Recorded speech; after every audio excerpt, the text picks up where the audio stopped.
Hi everyone, it's Olivia from Girlybunches. This week's video is the second part of my two-part video tutorial on how to make this adorable crochet gingerbread house.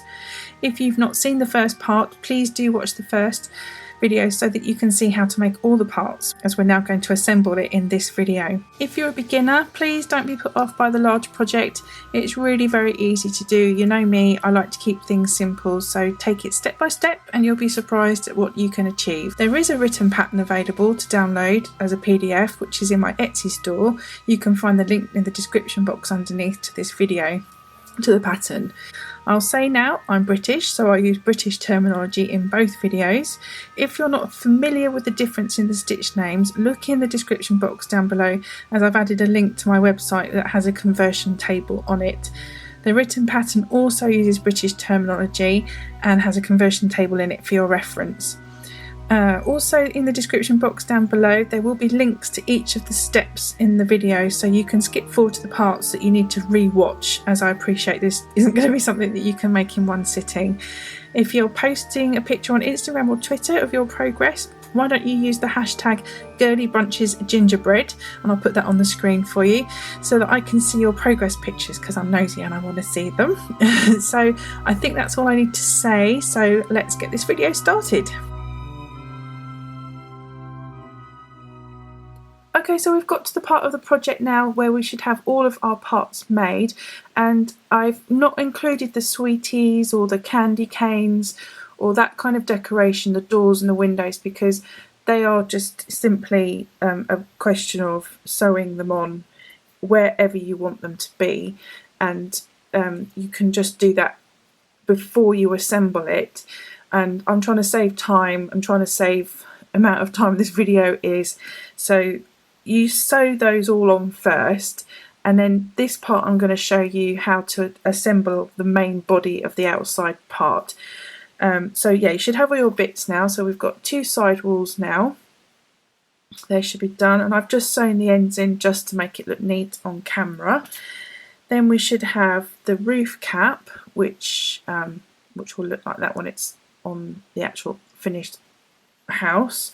We've got the two roof panels looking very snowy. Then we've got the snow trim that will go along the bottom, around the bottom of the whole house. That's there, that's what it looks like. And then we've got the two shorter parts that will be for the gabled roof, and then these are the gabled walls. So, oh my goodness, I almost forgot to show you the base part as well. This bit will need to be included if you're going to be stuffing your cottage and you want to seal it up at the bottom. So yes, I forgot that part. Okay, so what I'm going to do now is I'm going to start showing you how to put these together. A lot of it will be speeded up just to save time.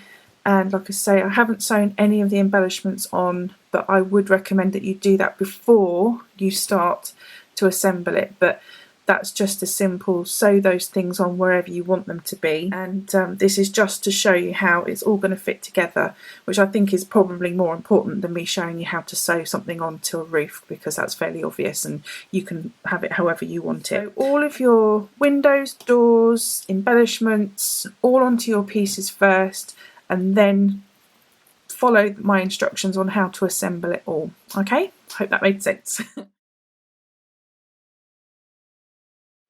In this part I'm going to show you how to sew the roof parts together, and I'm taking a darning needle and the same yarn that I used to make the roof parts. And what we're going to do is, if I just show you like this, what we're going to do is we're going to line it over that edge that we did there, and that's why we made that edge there, so we've got something to sew this onto. So I'm just going to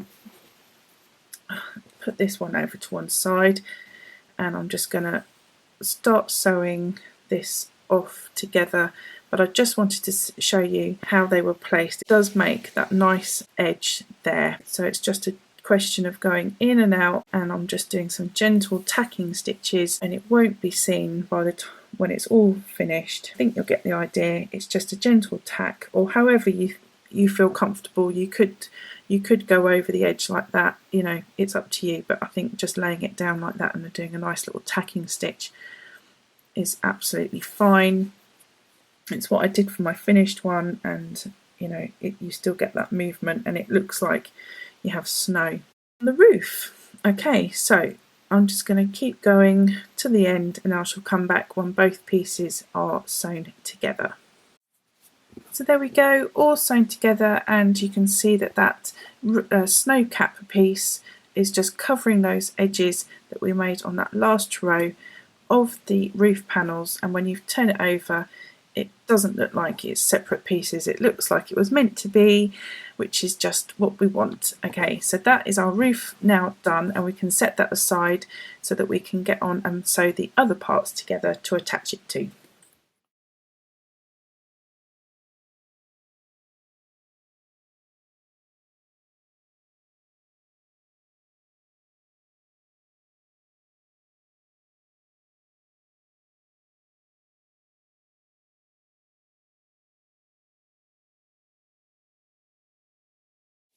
So line them up, and I'm just going to check that I've got the right sides facing outwards. Yep. And I'm going to just put my hook into both of those corner parts there of the panels, and I'm going to put the loop over the hook there. And the reason my loop being my doubled over bit of yarn, and the reason I'm not doing a slip knot onto the hook first is because I don't want it to be too bulky down here. I want it to be sort of nice and neat, as neat as possible. And also I don't want too many more ends to sew in, which will also make it bulky. So if you can minimise that, that's great. But so what I'm just doing is I'm going to loop the yarn over the hook and put it through those two bits, and I'm going to do it this time without dropping it. There we go, get through there, there we go, and then I'm just going to do a chain stitch, and then that's secured that now. That's not going anywhere, it's not bulky, and I don't have any ends to sew in, which is awesome. Okay, so now I'm just going to do some double crochets along that edge, and it is an edge stitch to edge stitch, so make sure you're going through both of those edges to join them. And also I'm just looking at that and I'm thinking that I probably should have had another one in there, so I'm going to undo that, and that's really easy to do, isn't it? You know, it didn't take very long, and it's just a little bit of trial and error with edge stitches, because it's not always very clear where to put it. So I'm just going to put another one in there, and then there we go. I'm going to carry back on, and make sure you're picking up both edges when you're doing that, and just go through where you think and feels best. If you feel like you haven't done enough and it's pulling upwards, just undo it like I did there and have another go. If you're putting too many in, it will pull outward, it will stretch it, and then that won't give you a very nice clean edge. So just take your time, you know, there's no rush with these things.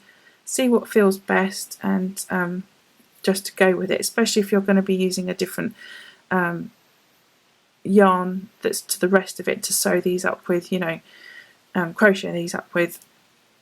And if you're not confident with crocheting it, you know, by all means just sew it. You know, this is really up to you. This is just how I've done it, but I think this gives this fabulous snow or icing effect, doesn't it? So I'm imitating icing which was supposed to imitate snow when you're making this gingerbread house. So yes, an imitation of an imitation. So, you know, it's entirely up to you. So I'm just going to get to the end there, and I'm just going to do pull that through that end there, fasten it off like you normally would, put it nice and tight, and I'm happy with that. So that's a nice row of imitation icing, which is imitation snow. Okay, so you're going to carry on doing that now. I'll just roll that stitches over, there we go, and that gives that nice icing effect there. So I'm not going to show you all of the edges because that would be boring, but again, you're just going to take your next panel and do exactly the same with this one to this panel, and then again with this panel onto this one, and then you'll join these ends up together eventually. Okay, so you've made your rectangle. So I'm going to come back when I have finished doing that. So there are all of my side panels crocheted together, and it's starting to look like a gingerbread house. Yay! Okay, so now we're going to move on to sewing on the roof.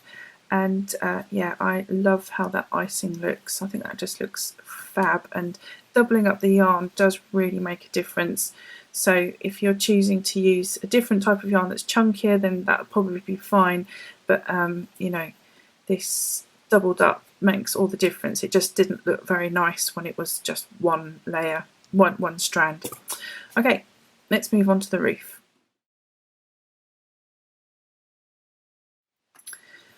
Sewing the roof on isn't necessarily the easiest part. It is definitely the bit that will require a bit of patience. So in theory, this panel here, what we're going to sew is this edge that's just tucked underneath those scales. We're going to sew that to this edge here, and then this edge will be just the length of the scale stitch, so that will be up to that, so that's sewn up that bit there to that corner, and then that will be up to that part there. And then this panel at the top here is slightly bigger than it needs to be, but that's okay. I found that if you just stretch that slightly, it's absolutely fine. And then again, this panel here is going to be like that, and then back round again to the front.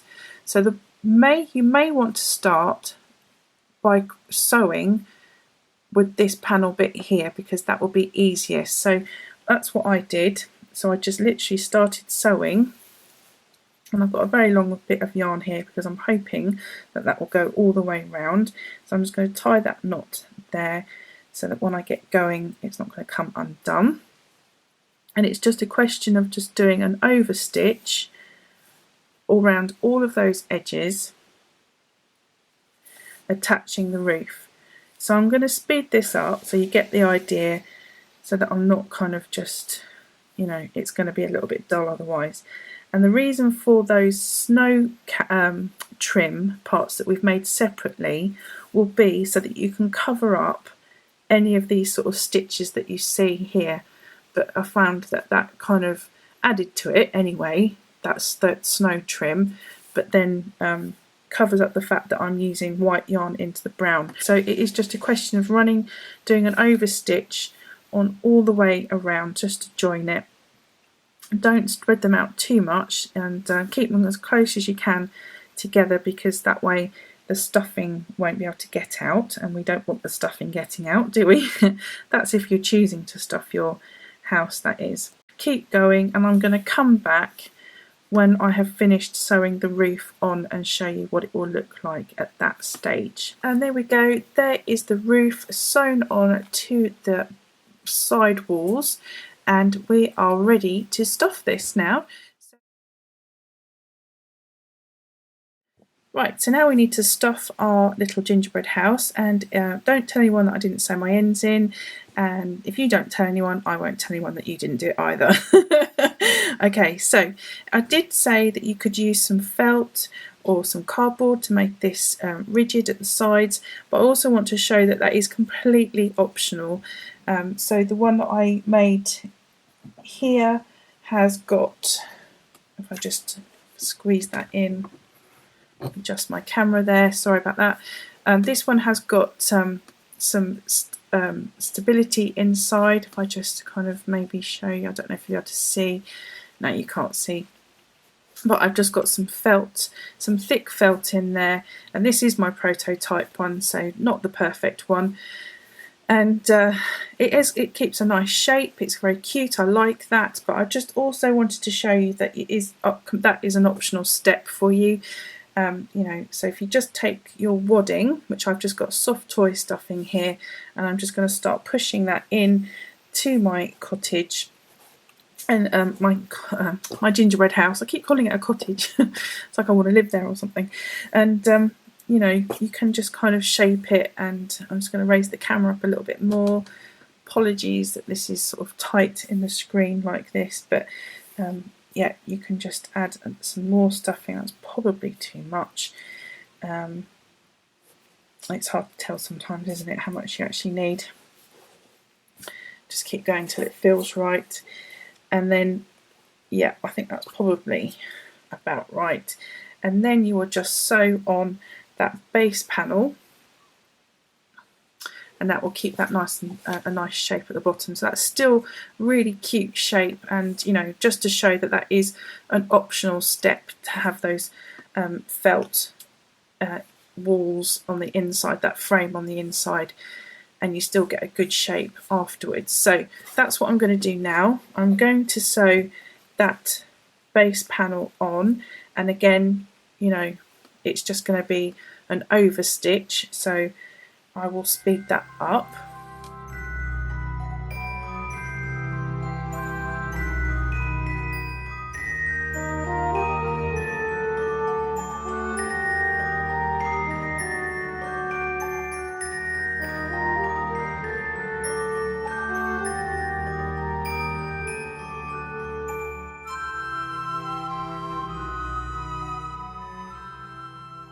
Okay, so then my base is now sewn on to the bottom of my gingerbread house, and the last thing I need to just show you is how to sew on those snow trims. So there's one of mine, and as you can see, as soon as you line that up with the gingerbread house, you'll see how that when that's sewn on, that will sew up those stitched edges there, which just looks great.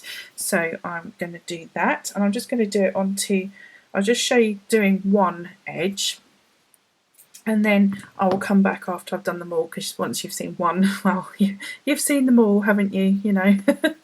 I'll just show them the one that's probably the trickiest one, which is going on to this side gabled edge here. So make sure you've got your stitches the right way facing, so that you can see those little V's there, and you want to take the straight edge and sew that on to the edge that needs to be covered up. So just get my needle in there. I'm going to tie that end off so it doesn't disappear as I start sewing the rest of it, and we'll just tuck that out of the way for now. And you want to have that so that that meets up in the middle there, and it's just, again, nice little tacking stitch. Just sew that over all the way around.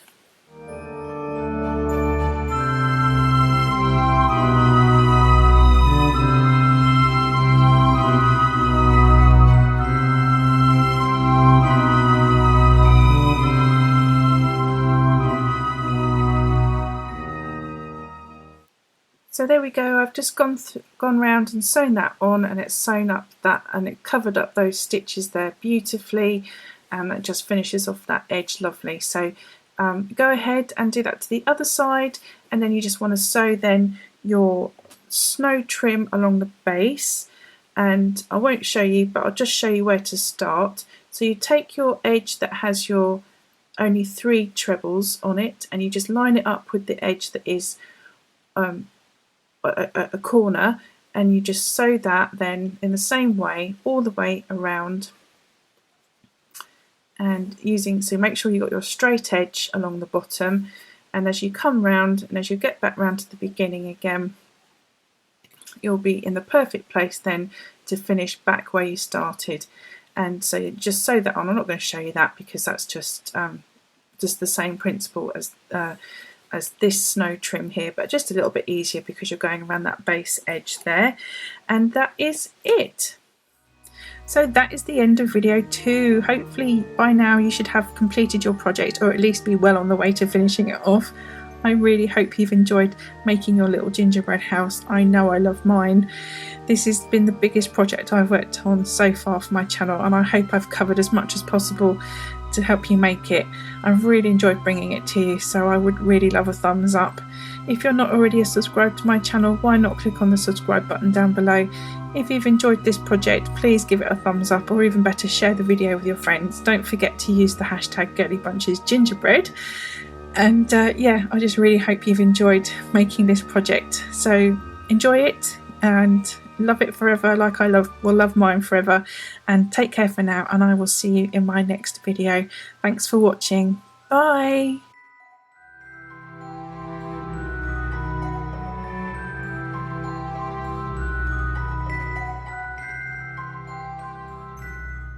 Hi everyone, it's Olivia from Girlybunches. This week's video is the first part of my two-part video tutorial on how to make this adorable crochet gingerbread house.